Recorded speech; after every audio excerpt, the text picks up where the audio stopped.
As you're well aware of, the theme of all the short stories in this section of your literature book was entitled Twists and Turns.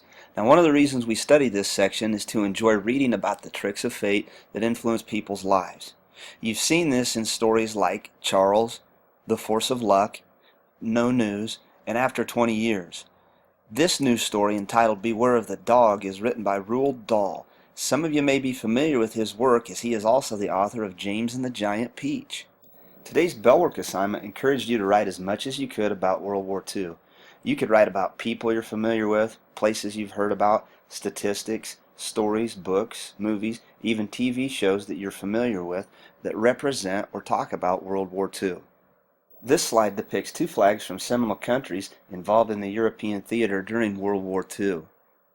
If you look at the flag in the upper left-hand corner, you may recognize this as the flag of Great Britain and also the United Kingdom. The Red Cross of St. George represents the Kingdom of England, the White Saltire of St. Andrew represents Scotland, and the Red Saltire represents the country of Ireland. In the upper right-hand corner, many of you will recognize the flag of Nazi Germany.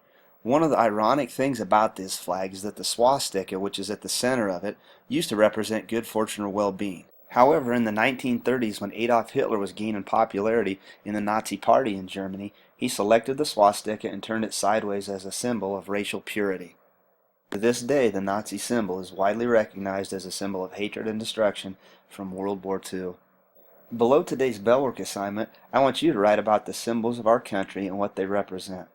Also, see if you can explain the colors, stars, and stripes for the United States flag as they contrast with the flag of Nazi Germany. Because Beware of the Dog focuses mainly on aerial battles, it will be important to recognize different planes used by Axis and Allied forces. Later on, I'll show several examples to see if you can make distinctions between the Axis and Allied planes. The next slide is a map that will help you understand what Europe looked like during the 1940s. This map does a fantastic job of illustrating the Axis powers, the Nazi-controlled territories, the Allied countries, and parts of Northern Africa and Europe during the United States involvement in the European theater, which lasted between 1942 and 1945. That you take note and understand as you look at this map that during this stage of World War II, most of Europe was controlled by Nazi Germany and the Axis powers. The countries or territories depicted in the light pink to purple color are where Nazi Germany extended its reign. As we go out a little bit further, you can see the areas in yellow, which were also Axis-controlled countries, which means that Nazi Germany had its friends helping and supporting it. The pale orange color depicts the countries that remained neutral and refused to fight or become involved during World War II. And the countries in green, like Great Britain, Morocco, Algeria, Egypt, and Turkey, and the greater part of the Soviet Union, were the friends or allies of the United States.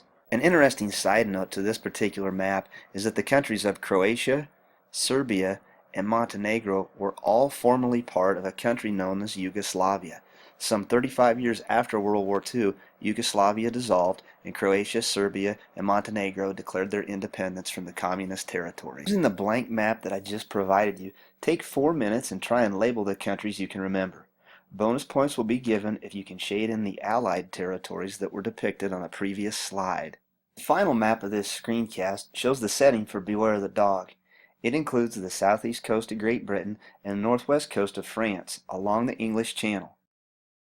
Your assignment for tomorrow is to find 5 statistics or facts about the English Channel and report back to the class. The next 4 images were added so that you could recognize the differences between the British planes and the German bomber plane, which are depicted in your book and mentioned in the story. If you look at this carefully, you can tell that this is a Junkers or Ju-88, and it is a Nazi bomber plane, mainly by looking at the Nazi insignia on the tail and looking at the undercarriage where the bombs would fall out. This is a picture of a Royal Air Force Hawker Hurricane, which was used in dogfights to shoot down Nazi bomber planes. You can tell it's British by the roundels on each wing and another one on the fuselage. This is an image of a Spitfire fighter plane. Can you tell which country it's from? Final plane mentioned in Beware of the Dog is a Lancaster bomber from the Royal Air Force of Great Britain. You can tell by the insignia behind the wings. After writing about World War II, researching the English Channel, and studying the maps and planes of this war, You now have a head start for recognizing the twists and turns of the Roald Dahl classic short story, Beware of the Dog.